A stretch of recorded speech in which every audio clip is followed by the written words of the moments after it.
TikTok be banned. Let us stand together, unified in our pursuit for freedom.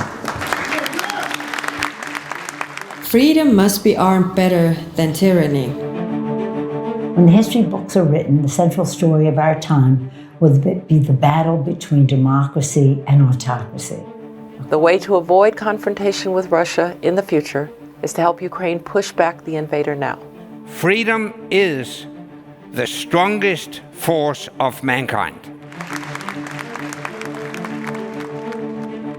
The 6th annual Copenhagen Democracy Summit is over now, and it's been a great success. More than 600 participants from more than 80 countries, and a lot of democracy activists from countries where they are living under dictatorship: Iran, Afghanistan, Belarus. So it's been a great success to gather all those people, political leaders, business leaders, democracy activists, to discuss how we can enhance our countering of the advancing autocracies. We gather here to celebrate those fighting for freedom and democracy under the banner, "Dictators need not apply." Democracy is like air for a free and healthy society. We don't notice it or think about it until it is gone, and by then our free and open society is dead. Це питання, а чий буде світ? Відповідь на це запитання або дамо ми з вами демократії світу, або демократія програє.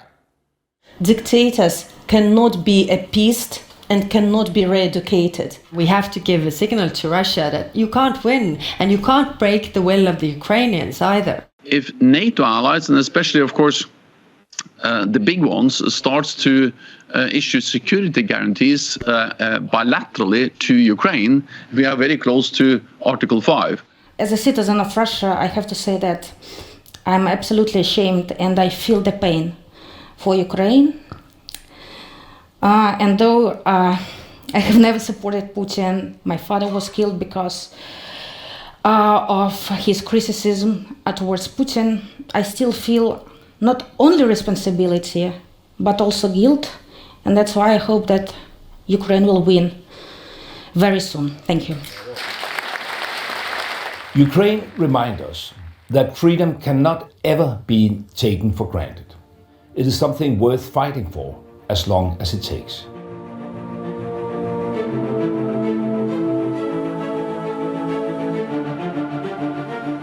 If China were to invade Taiwan, how many countries, the people in those countries would favor cutting ties with China? And the answer here was quite interesting, because there are more countries than even in favor of cutting ties with Russia who would be in favor of cutting ties with China, most notably some Latin American countries, and then India and Iran, and then of course countries that are not in favor of cutting ties, most notably maybe Russia. It's fair to say that China has fundamentally different strategic interests from ours.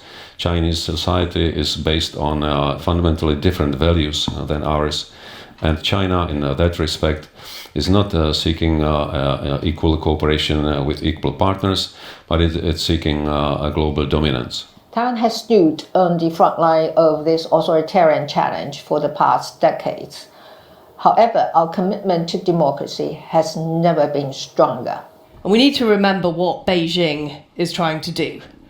They are trying to reduce the space that Taiwan has to operate.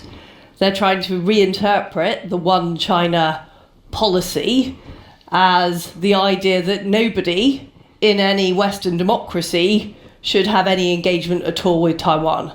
As Xi Jinping shakes hands with Vladimir Putin, we see these dictators forming their autocratic regime, their alliance, to further encroach on our valued, on our hard-fought democracy and freedoms.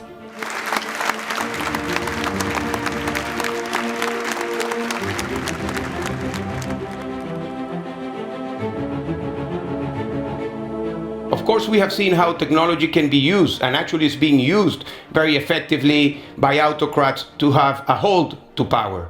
People with strong ability to adopt tech and strong enterprises are just going to lurch forward enterprises, governments, and those that are resistant, parochial, only want to buy these things from their buddy, their friend, their own country, are really going to suffer.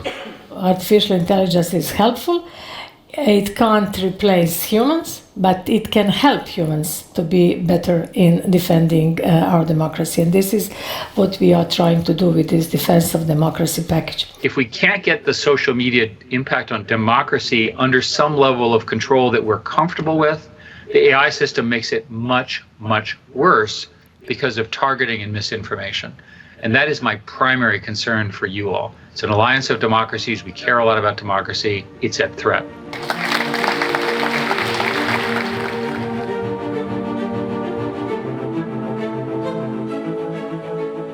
Unfortunately, Uganda is under the rule of General Yoweri Museveni, a military dictator who's been ruling our country for 37 years. I am the guy trying to stop that together with my friends. One day everything is gonna be fine. Everything gonna be fine. Someday everything will be alright. Everything gonna be fine. I say everything is gonna be fine.